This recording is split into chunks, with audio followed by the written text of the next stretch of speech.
United States, Mr. J.D. Vance, who was here last year as senator, and we are very happy that he has come back to Munich, and we are very much looking forward to his speech. Please welcome Vice President J.D. Vance.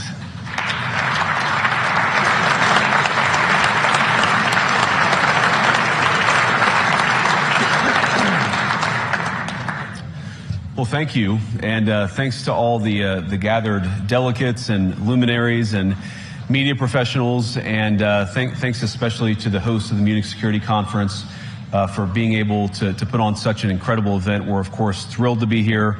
We're happy to be here. And, you know, one of the things that I wanted to talk about today is, of course, our shared values. And, you know, it's great to be back in Germany. As you heard earlier, I was here last year as United States Senator. I saw Foreign Secretary David Lammy and joked that both of us last year had different jobs than we have now. But now it's time for all of our countries, for all of us who have been fortunate enough to be given political power by our respective peoples, to use it wisely to improve their lives.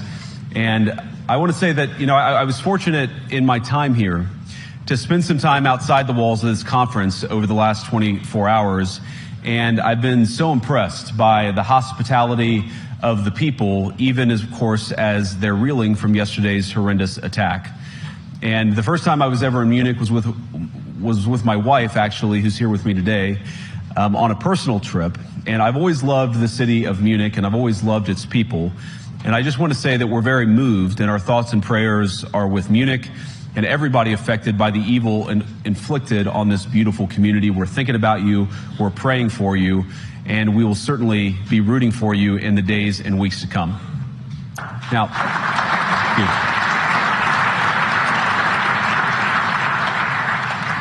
I hope that's not the last bit of applause that I get, but we gather at this conference, of course, to discuss security, and normally we mean threats to our external security. I see many great military leaders gathered here today.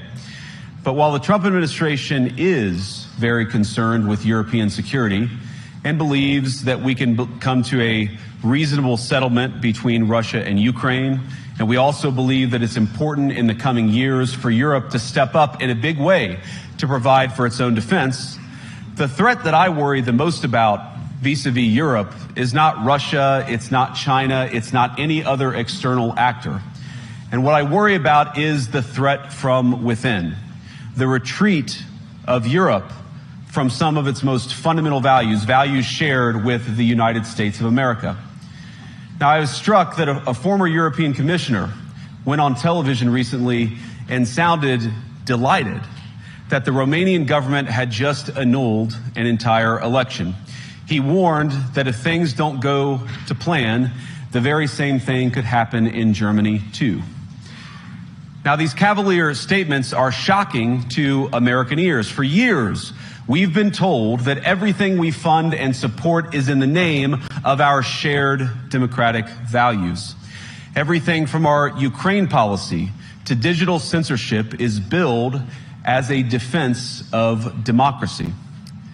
But when we see European courts canceling elections and senior officials threatening to cancel others, we ought to ask whether we're holding ourselves to an appropriately high standard. And I say ourselves because I fundamentally believe that we are on the same team. We must do more than talk about democratic values, we must live them. Now, within living memory of many of you in this room, the Cold War positioned defenders of democracy against much more tyrannical forces on this continent. And consider the side in that fight that censored dissidents, that closed churches, that canceled elections. Were they the good guys? Certainly not. And thank God they lost the Cold War. They lost because they neither valued nor respected all of the extraordinary blessings of liberty. The freedom to surprise, to make mistakes, to invent, to build. As it turns out, you can't mandate innovation or creativity, just as you can't force people what to think, what to feel, or what to believe. And we believe those things are certainly connected. And unfortunately, when I look at Europe today, it's sometimes not so clear what happened to some of the Cold War's winners. I look to Brussels, where EU commissars warn citizens that they intend to shut down social media during times of civil unrest the moment they spot what they've judged to be, quote, hateful content. Or to this very country, where police have carried out raids against citizens suspected of posting anti-feminist comments online as part of, quote, combating misogyny on the internet, a day of action. I look to Sweden, where 2 weeks ago the government convicted a Christian activist for participating in Koran burnings that resulted in his friend's murder. And as the judge in his case chillingly noted, Sweden's laws to supposedly protect free expression do not, in fact, grant, and I'm quoting, a free pass to do or say anything without risking offending the group that holds that belief.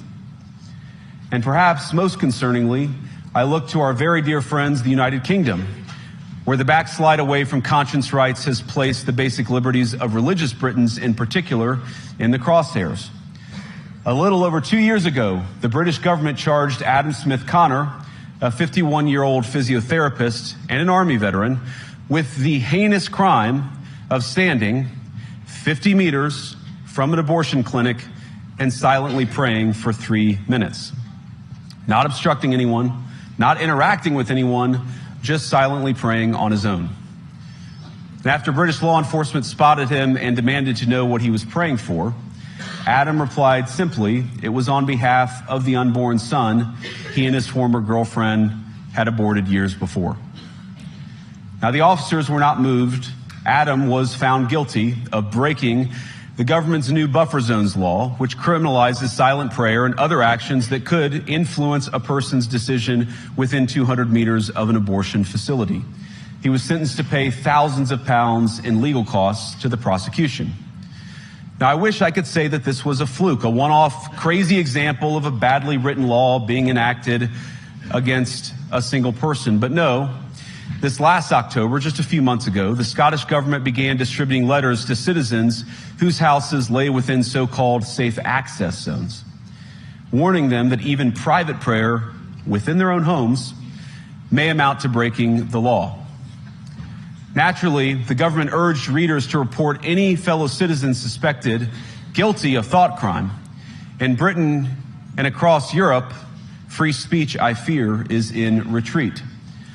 And in the interest of comedy, my friends, but also in the interest of truth, I will admit that sometimes the loudest voices for censorship have come not from within Europe, but from within my own country, where the prior administration threatened and bullied social media companies to censor so-called misinformation. Misinformation like, for example, the idea that coronavirus had likely leaked from a laboratory in China. Our own government encouraged private companies to silence people who dared to utter what turned out to be an obvious truth. So I come here today not just with an observation, but with an offer. And just as the Biden administration seemed desperate to silence people for speaking their minds, so the Trump administration will do precisely the opposite, and I hope that we can work together on that. In Washington, there is a new sheriff in town, and under Donald Trump's leadership, we may disagree with your views, but we will fight to defend your right to offer it in the public square, agree or disagree.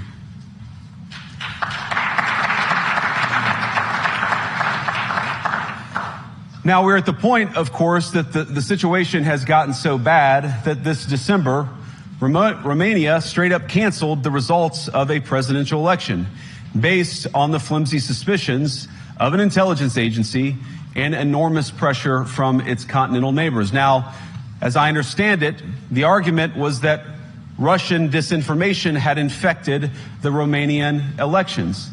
But I'd ask my European friends to have some perspective. You can believe it's wrong for Russia to buy social media advertisements to influence your elections. We certainly do. You can condemn it on the world stage even. But if your democracy can be destroyed with a few $100,000 of digital advertising from a foreign country, then it wasn't very strong to begin with. Now, the good news is that I happen to think your democracies are substantially less brittle than many people apparently fear. And I really do believe that allowing our citizens to speak their mind will make them stronger still. Which, of course, brings us back to Munich, where the organizers of this very conference have banned lawmakers representing populist parties on both the left and the right from participating in these conversations. Now, again, we don't have to agree with everything or anything that people say. But when people represent, when political leaders represent an important constituency, it is incumbent upon us to at least participate in dialogue with them.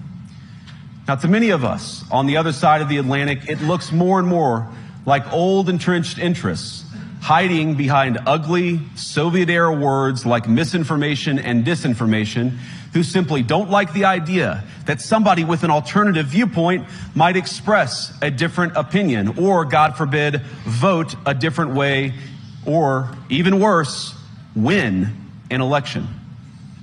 Now, this is a security conference, and I'm sure you all came here prepared to talk about how exactly you intend to increase defense spending over the next few years in line with some new target. And that's great, because as President Trump has made abundantly clear, he believes that our European friends must play a bigger role in the future of this continent. We don't think, you hear this term, burden sharing, but we think it's an important part of being in a shared alliance together that the Europeans step up while America focuses on areas of the world that are in great danger. But let me also ask you, how will you even begin to think through the kinds of budgeting questions if we don't know what it is that we are defending in the first place? I've heard a lot already in my conversations, and I've had many, many great conversations with many people gathered here in this room. I've heard a lot about what you need to defend yourselves from, and of course that's important. But what has seemed a little bit less clear to me, and certainly I think to many of the citizens of Europe, is what exactly it is that you're defending yourselves for. What is the positive vision that animates this shared security compact that we all believe is so important? And I believe deeply that there is no security if you are afraid of the voices, the opinions, and the conscience that guide your very own people.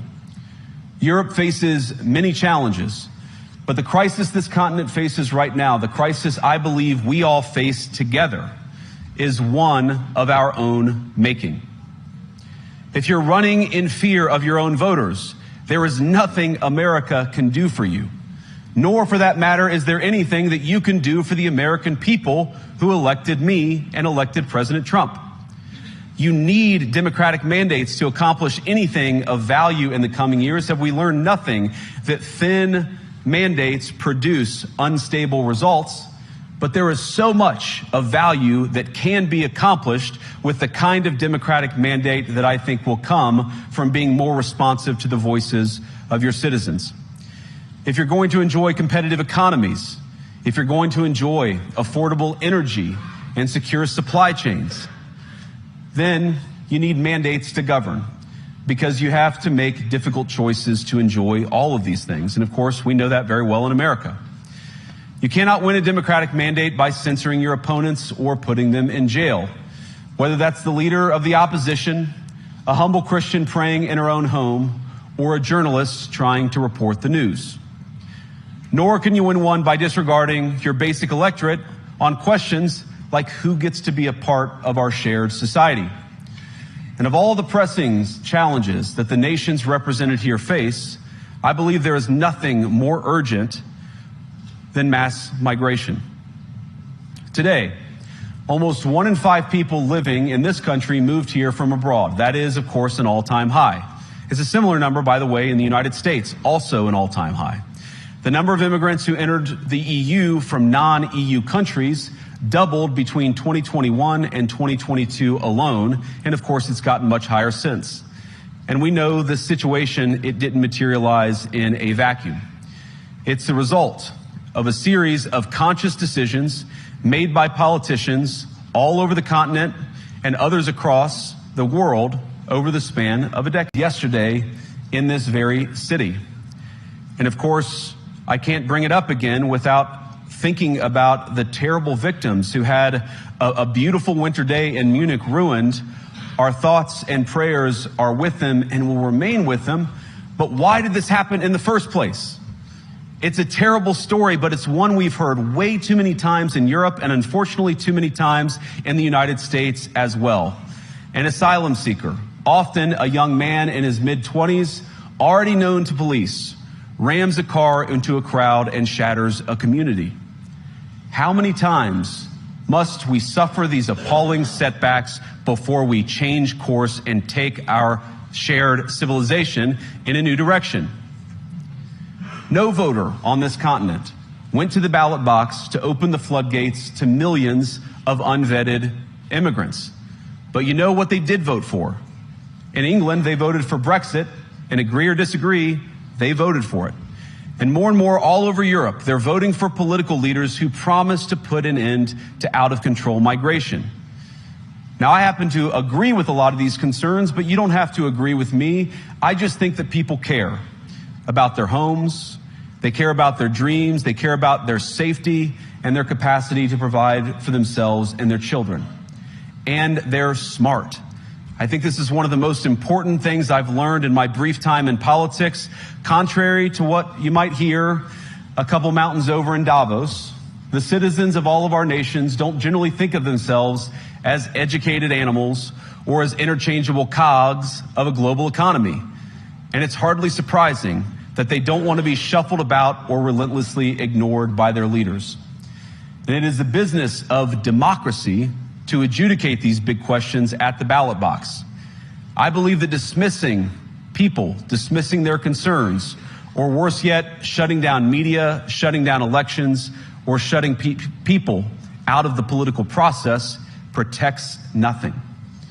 In fact, it is the most surefire way to destroy democracy. And speaking up and expressing opinions isn't election interference. Even when people express views outside your own country, and even when those people are very influential. And trust me, I say this with all humor, if American democracy can survive 10 years of Greta Thunberg scolding, you guys can survive a few months of Elon Musk. But what no democracy, American, German, or European, will survive is telling millions of voters that their thoughts and concerns, their aspirations, their pleas for relief are invalid or unworthy of even being considered. Democracy rests on the sacred principle that the voice of the people matters. There's no room for firewalls. You either uphold the principle or you don't. Europeans, the people, have a voice. European leaders have a choice. And my strong belief is that we do not need to be afraid of the future. You can embrace what your people tell you, even when it's surprising, even when you don't agree. And if you do so, you can face the future with certainty and with confidence, knowing that the nation stands behind each of you. And that, to me, is the great magic of democracy. It's not in these stone buildings or beautiful hotels. It's not even in the great institutions that we have built together as a shared society. To believe in democracy is to understand that each of our citizens has wisdom and has a voice. And if we refuse to listen to that voice, even our most successful fights will secure very little. As Pope John Paul II, in my view, one of the most extraordinary champions of democracy on this continent or any other, once said, "Do not be afraid."